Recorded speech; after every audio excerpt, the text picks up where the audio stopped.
We are thinking in those terms, and that's the beauty of democracy here.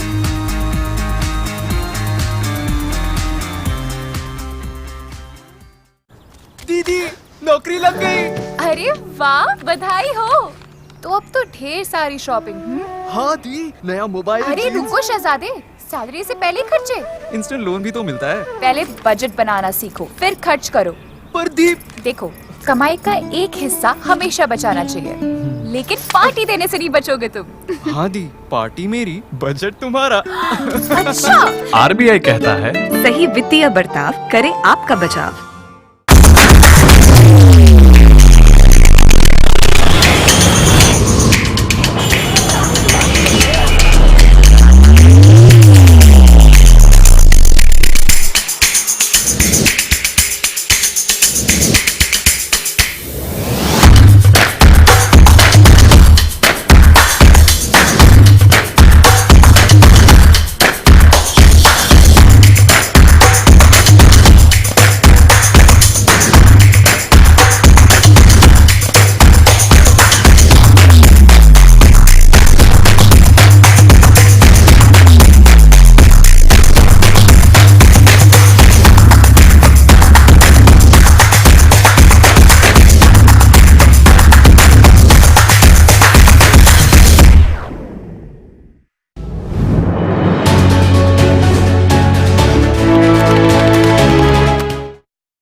Welcome. It is 7:30 in the evening in India and we are back again with a spotlight on G20. It's time to remind ourselves of what Prime Minister Narendra Modi said at the G20 summit in Bali. He said, and I quote, "In 2021, over 40% of the world's real-time payment transactions took place through UPI. India opened 460 million new bank accounts on the basis of digital identity, making it a global leader in financial inclusion. India's open source CoWIN platform made the biggest vaccination campaign in human history a success even during the pandemic. But while in India we are making digital access public, at the international level there is still a huge digital divide. Citizens of most developing countries of the world do not have any kind of digital identity, and only 50 countries have digital payment systems. So on India G20 today, we ask, can India as G20 president substantially reduce that digital divide, and how? Also on the show today, the focus on climate smart agriculture for food security. All that, the taste of millets, a walk into history and more. I'm Manu Bhattacharya. Let's get started with the top stories. First G20 Digital Economy Working Group meeting commences in Lucknow with inaugural addresses by Uttar Pradesh Chief Minister Yogi Adityanath and Union Ministers Ashwini Vaishnav, Mahendranath Pandey and Rajiv Chandrasekhar. Workshops held on key priority areas: digital public infrastructure, cyber security and digital skilling.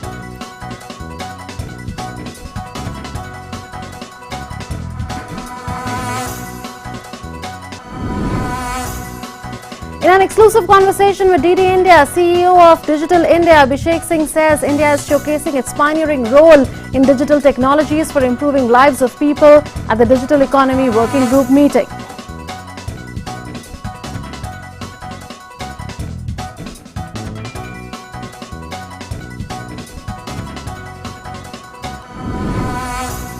Delegates from G20 countries participate in two side events. In the first Agriculture Deputies meeting under India's G20 presidency in Indore, delegates do a stock taking of G20 initiatives in agriculture and discuss climate smart agriculture for food security.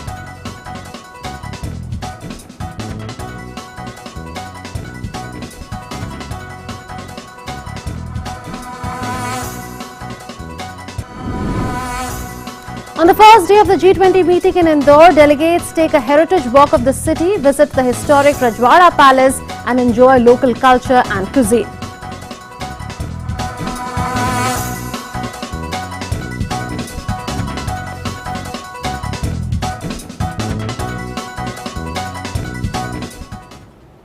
As part of India's G20 presidency, the Ministry of Electronics and Information Technology is hosting the first Digital Economy Working Group meeting in Lucknow from 13th to 15th February.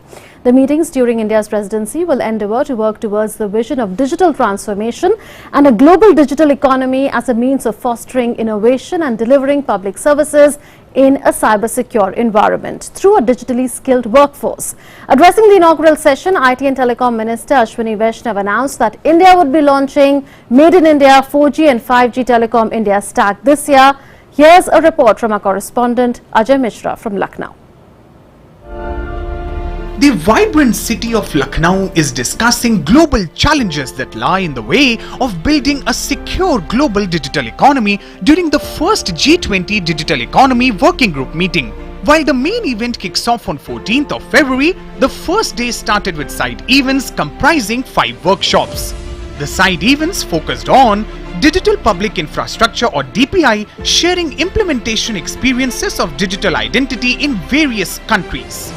Sharing of cyber security solutions for MSMEs, DPI to boost attainment of sustainable development goals, and use of geospatial technologies for infrastructure and product development in the digital economy. Alongside the workshops, an exhibition of digital initiatives of the state of Uttar Pradesh has also been set up.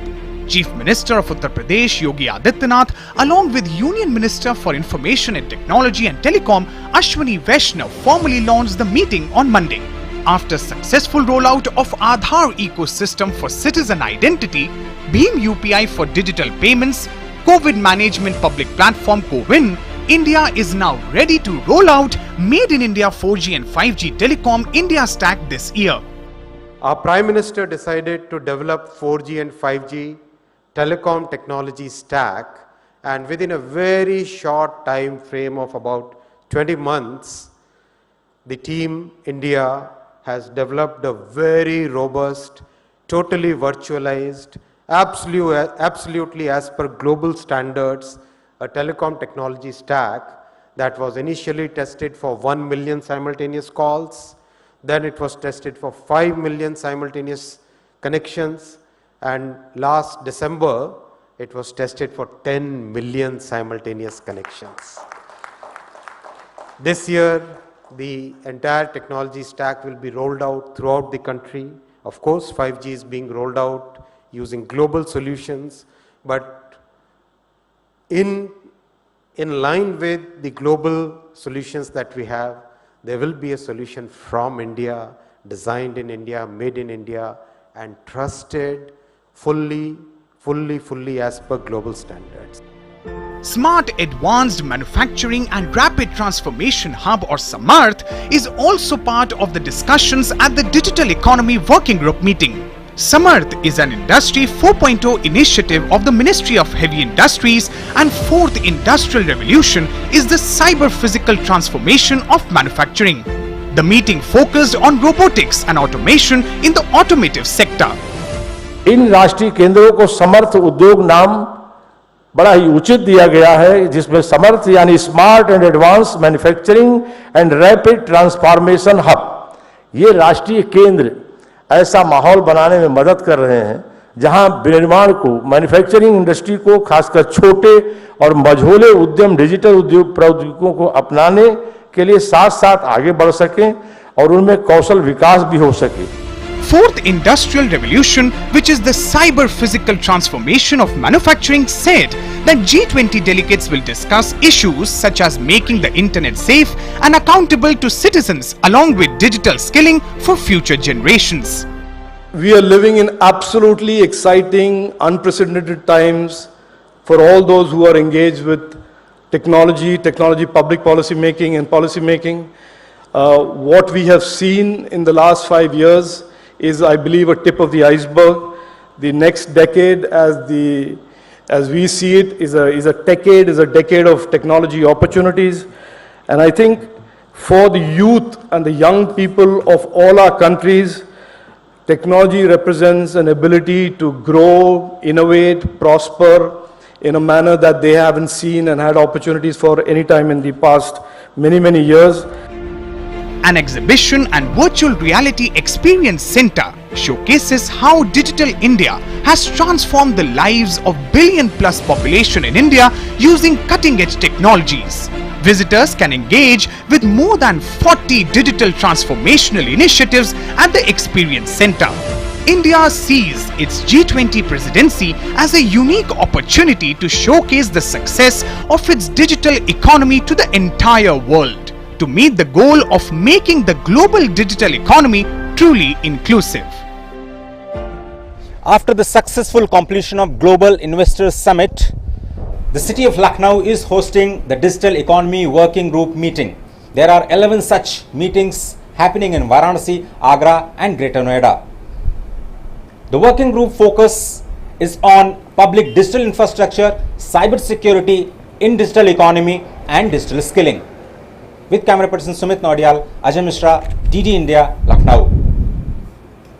And joining us now for perspective is Alkesh Kumar Sharma. He is Secretary in the Ministry of Electronics and Information Technology, joining us from Lucknow. Such a pleasure to have you, Mr. Sharma, on India at G20. Let's get started with the three priorities. You must have heard our correspondent outline them as well. So digital public infrastructure for public good being one, second cyber security, and third digital skilling. How is India as G20 president expected to take forward these three focus areas over 3 days? I think as it has been mentioned in the beginning of the news also, that the way India is taking it forward, we have identified these priorities after a lot of consultations with the stakeholders, and we find that these are also relevant to the world at large. When we talk about digital public infrastructure, India has shown to the world we have actually scripted a new culture, a new history in the world digital escape by creating our own digital public infrastructure, creating our own digital public platforms, which have been implemented at population scale at low cost. And the model which India has followed and which we can showcase to the world is that we have been able to do these as a public platform. It is not a private technology-driven solution. These are the public-driven platforms where the private sector has come as an active participant. Startups have come there, the young entrepreneurs have put in their brains and intelligence, and they have developed solutions, applications, which have done larger social benefit, citizen service delivery. So that is one model which has been appreciated at the world at large, and our India Stack Global, which has a list of 12 digital public platforms which have been developed by India. We will be looking at how we can actually enhance these platforms for making a government-citizen engagement much more powerful, and how we should be able to take forward these solutions and offer a comprehensive framework to build similar solutions for G20 countries and the other nations, other friendly nations which we have. So on the digital DPI, there has been a lot of positive response.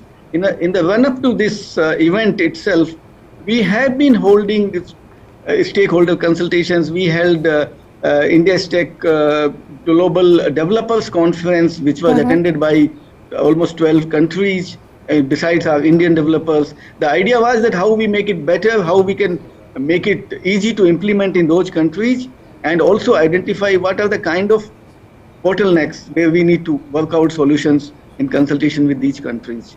Right. So that is yeah. Right. So you've told us that India will be working along with G20 countries on several DPI initiatives. Are we given to then understand that there will be certain joint initiatives under the G20 umbrella that India will be rolling out and sharing its own experiences in a sense? Can you tell us the deliverable that is expected from, say, the context of using DPI or digital public infrastructure as public good? Are we looking at some sort of a deliverable? Absolutely, absolutely. The whole idea is, on the one hand, while we demonstrate what we have done in India at population scale and which we are willing to share with other countries, we will be looking at developing some kind of a framework and also with these countries, and help them in building similar DPIs in their country. The second deliverable which we are looking at is in DPI that the low and middle income countries, in order to give them the benefit of DPIs which we have developed, can we develop a funding mechanism? Can we devise a funding mechanism whereby we should be able to develop similar DPI ecosystem in those economies so that it becomes accessible, affordable, and available to them without spending much money, which obviously they don't have. So looking at a kind of a funding mechanism as well. Similarly, is there any specific outcome that we are looking at when it comes to digital skilling or making cyberspace secure? Absolutely.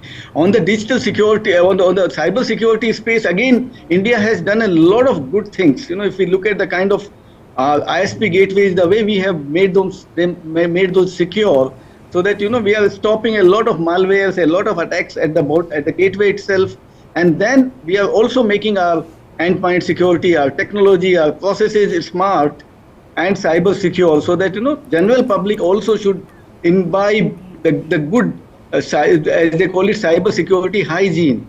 The way we access our tablet, our mobile, our workstations, all those are being done. So there is awareness, there is people-oriented, technology-oriented, as well as process-oriented action plans which are being devised and implemented in India. Similarly, the other countries of G20, they also have developed similar advantages over a period of time, new technologies on cybersecurity. So the whole objective is that we must look at, when the cyberspace has become borderless, how do we adopt a shared responsibility towards making the digital environment more secure. We will also be looking at how we could harness opportunities, ensuring that security remains vital for G20 countries, and we will also focus on a robust cybersecurity framework for better awareness in businesses, in our civil society, in our citizens. Our business should be safe, our transactions should be safe, our people, when they access any of these digital platforms, those should be safe and secure for them. Also, digital skilling cannot be a static exercise, because it is said that in 3 years the skills become obsolete. So you need to keep skilling, reskilling and upskilling over a period of time. So will that be the focus under the G20 umbrella? Absolutely. The whole idea is that digital divide, we have to begin with the digital divide, because even now many economies, even in G20, don't have access to connectivity. Or if it has, it is not affordable. Now we have to look at that right from foundational and literacy digital skills to the high level of deep tap skills.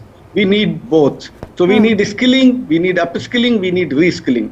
On all these three important aspects of skilling, G20 President will seek to carry forward whatever has been developed and discussed in the previous presidencies.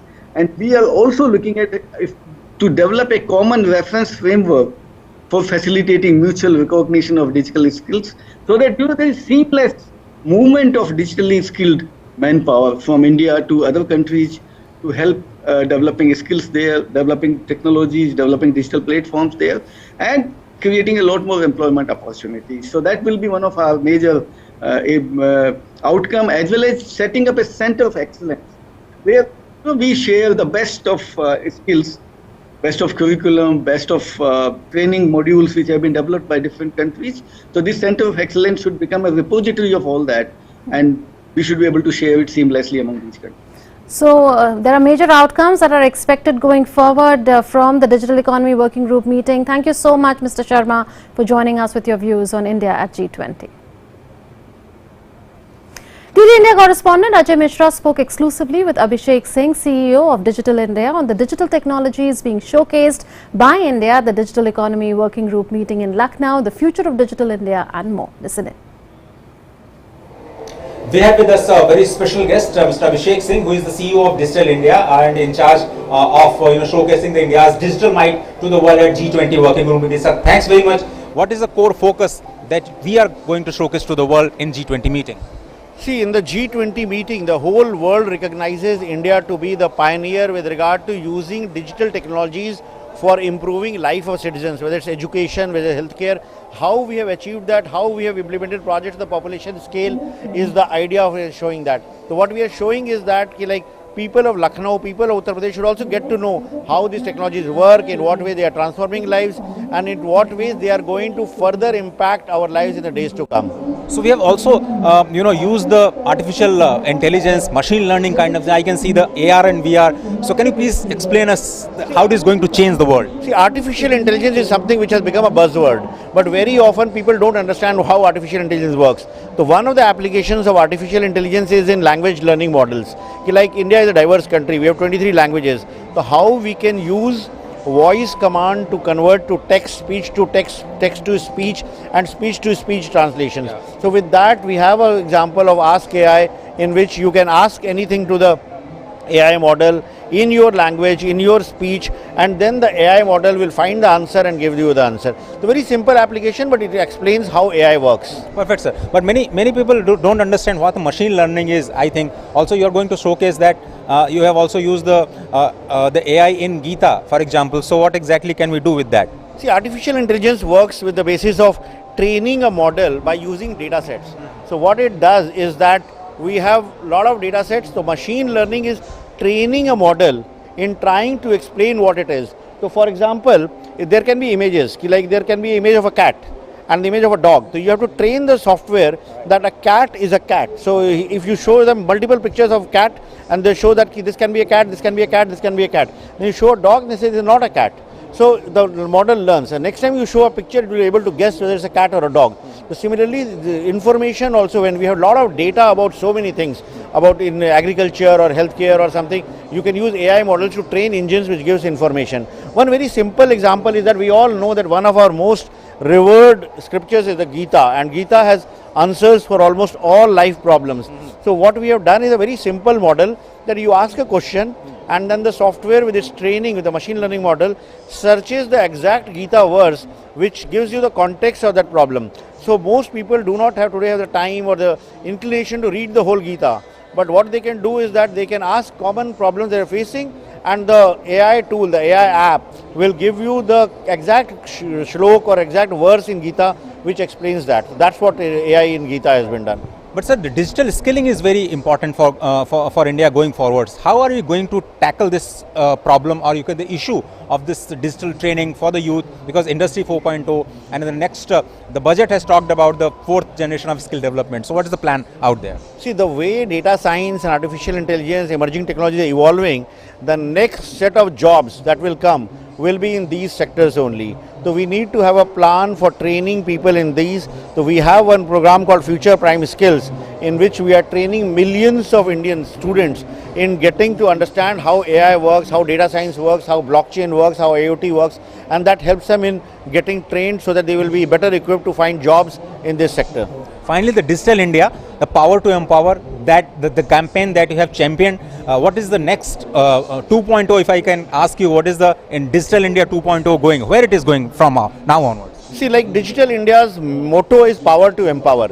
So far what we have done is that several projects have been implemented right from 2014 onwards, which has transformed the lives of people, whether it's Aadhaar project, whether it's UPI, DigiLocker, CoWIN for the vaccination platform, Diksha for education, eSanjeevani for telemedicine, GSTN, GEM. So all these projects have really helped people to live their lives better. It has helped in ease of doing business. As we go ahead, what we are building is that we are trying to ensure how citizens can access multiple services through one common portal rather than requiring to go from portal to portal. Second thing that is being doing is that voice-enabled services are being added. Because in India, if you have to ensure digital inclusion, many people will like to have the voice interface in their mother tongue and get their services in their own languages. So that's going to become very important. And the third thing that is being done is with regard to ease of doing business. With businesses, corporates and all, they also want a single stop solution. They want to reduce the red tape. They want easy decisions, single window clearances. So for all that, technology is being used to reduce the hardship that citizens and businesses face in accessing public services. Thank you very much, the CEO of Digital India, for speaking to us. And I think the digital public infrastructure that we have created is a shining example of success of Digital India, which we can showcase to the world. With camera person Sumit Naudiyal, Ajay Mishra, DD India, Lucknow. India's cleanest city, Indore, is hosting the first agriculture working group meeting under India's G20 presidency. Around 100 delegates are deliberating on themes of global importance like food security and climate-smart agriculture. DD India correspondent Aditya Srivastav reports on what transpired on the first day of the meeting today and the agenda for the remaining 2 days. These delegates from G20 countries have congregated for 3 days in Indore for the first G20 Agriculture Deputies meeting of the Agriculture Working Group. On Monday, they participated in two-side events, stock-taking of G20 initiatives in agriculture and Global Forum on Climate-Smart Agriculture for Food Security. Chief Minister of Madhya Pradesh, Shivraj Singh Chauhan, inaugurated the Agri-Business and Innovation Exhibition that's showcasing the strides made in agriculture by India. Addressing the delegates, he spoke of the significance of ensuring food security to a growing population through the use of technology and digitization and the need for reducing input costs for farmers. आज हम सबके लिए ये गंभीर चिंतन का विषय है पूरे विश्व के लिए कि खाद्य की जरूरतों को पूरा करने के लिए हम कृषि योग्य भूमि का समुचित उपयोग भी करें और इसकी उत्पादकता बढ़ाने के सम्मिलित प्रयास भी करें। टेक्नोलॉजी का उपयोग करते हुए हमारे चाहे छोटे किसान हो, चाहे बड़े किसान हो, चाहे खेती का काम कर रही महिलाएं हो, युवा हो, वो नई तकनीक का इस्तेमाल करके इसमें सफल हो सकते हैं। The meeting would be formally inaugurated on Tuesday with a video message by Union Agriculture Minister Narendra Singh Tomar. Union Civil Aviation Minister Jyotiraditya Scindia would be present on the occasion. Later in the day, the G20 delegates will be taken on an excursion to the world-famous Mandu Fort, where they would see a light and sound show and witness cultural performances. On the final day of the meeting on Wednesday, discussions will take place on 4 themes: food security and nutrition, climate resilient and sustainable agriculture, value chain and food systems for inclusive agriculture, and digitalization for transformation in agriculture.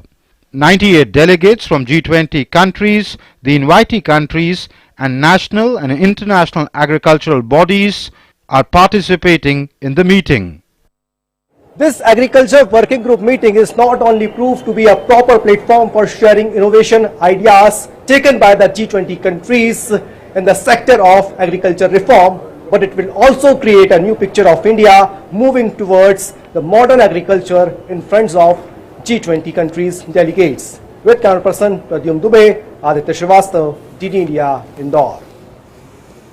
A heritage walk was organized at the historical Rajwada Palace of Indore for delegates of the first meeting of a G20 Agriculture Working Group. During the first day on Monday, delegates were briefed about the historical importance and cultural significance of Indore during the heritage walk. Delegates also got a glimpse of India's spirituality, history, architecture, nature, arts, food and people during the walk. Mesmerizing dance performances and classical music at Krishnapur Chhatri, Gopal Mandir and other landmarks of Heritage Walk also attracted the attention of the delegates.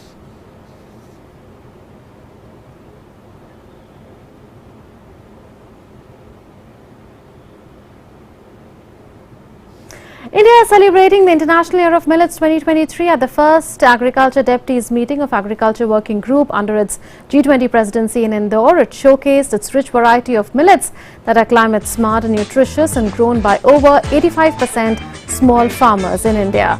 Delicious dishes made of millets were served for breakfast, lunch and dinner for the delegates.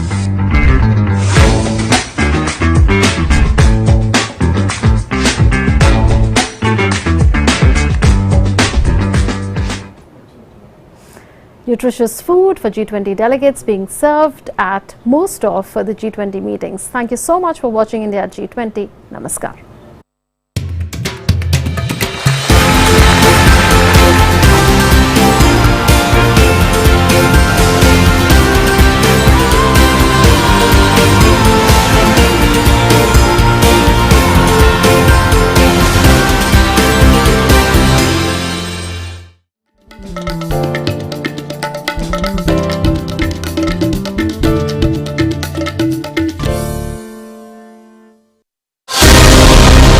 get in-depth analysis of the important news of the day.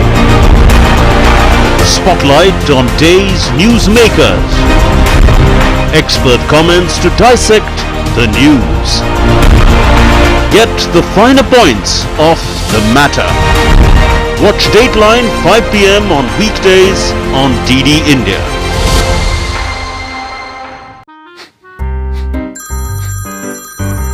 Sir आपका KYC update करना है, नहीं तो account और ATM card block हो जाएगा। सावधान सावधान। 2.5 करोड़ का इनाम मुझे। देखिए, अनजाने कॉल्स, फर्जी ईमेल्स, लिंक्स और जाली ऐप से अपना पिन, ओटीपी, पासवर्ड कभी भी किसी के साथ शेयर न करें। आप रहेंगे सावधान तो नहीं होगा नुकसान। आरबीआई कहता है, जानकार बनिए, सतर्क रहिए।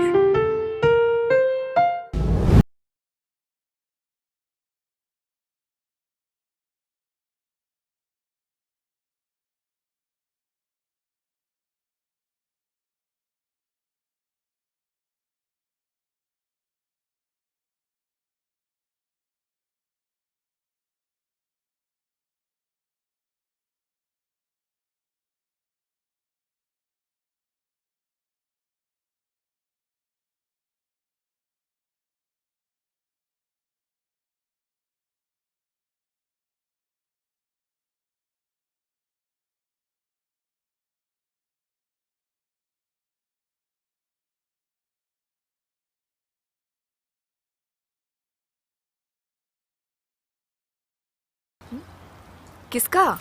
गुड्डी की फीस का। दिखा।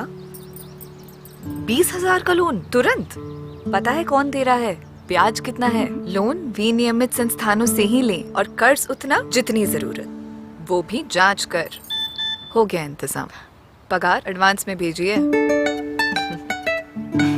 आरबीआई कहता है, सही वित्तीय बर्ताव करे आपका बचाव।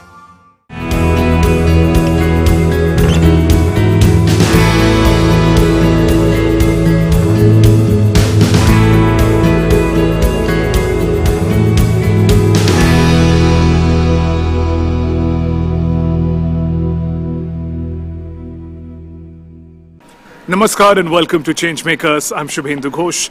2023 is the International Year of Millets. Millets are special. Millets can grow on arid land with minimal inputs and are resilient to changes in climate.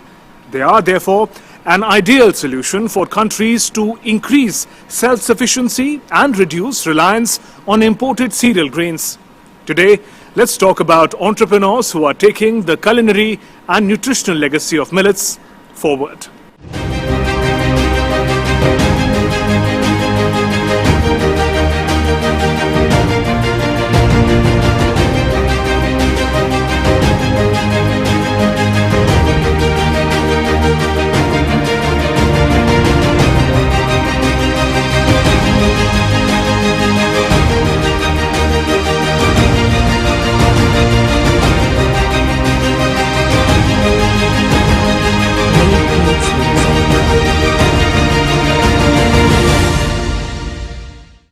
Millets have been an integral part of our diet in India for centuries.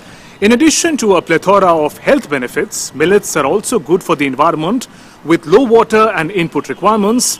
With the aim to create awareness and increase production and consumption of millets, United Nations, at the behest of India, declared 2023 the International Year of Millets. So, bringing back millets into our diet makes sense as a healthy and planet-friendly food solution. In the days ahead, India will play a key role as supplier of millets to the world. Our changemakers are reintroducing the ancient grain as the 21st century superfood in a sustainable manner. Here's how. United Nations has declared 2023 as the International Year of Millets. India pushed for recognizing the importance of millet and creating a domestic and global demand along with providing nutritious food to the global community. Recognition by the UN is expected to draw attention to the nutritional and health benefits of millets and their suitability for cultivation under adverse and changing climatic conditions. Millets cultivation in India dates back to thousands of years. Our changemakers are practicing sustainable production of millets, millet-based products, creating new market opportunities for farmers. Our first changemaker is Oak Tree from Mandya in Karnataka. Founded by two brothers, Mahesh Basavanna and Chandrasekhar Basavanna, Oak Tree is a millet snack production company. The brand Kiru embodies health benefits of millets and great taste and is world's first 100% millet snack brand. Oak Tree follows sustainability to the core in all practices.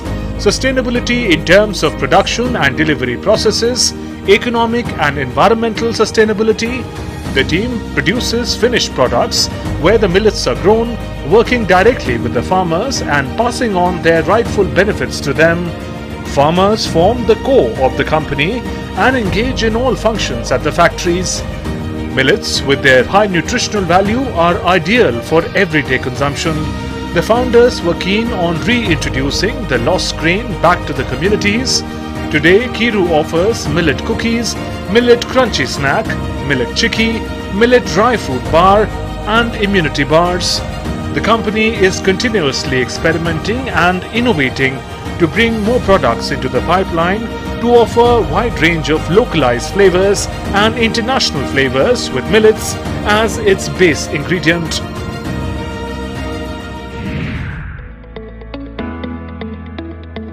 Our next changemaker is Millet Bank from Hyderabad, Telangana. Founded by Vishala Reddy in 2021, the enterprise takes India's thousands of years old millet farming legacy forward. Millet Bank is an initiative of a team of farmers, children, to revive millet food cultures and nutritional diversity. They are amalgamating multiple market linkages to benefit farmers, entrepreneurs, and create awareness among consumers. This is done through a series of agro-ecological interventions such as farmer centers at dryland regions and marketplace for farmers to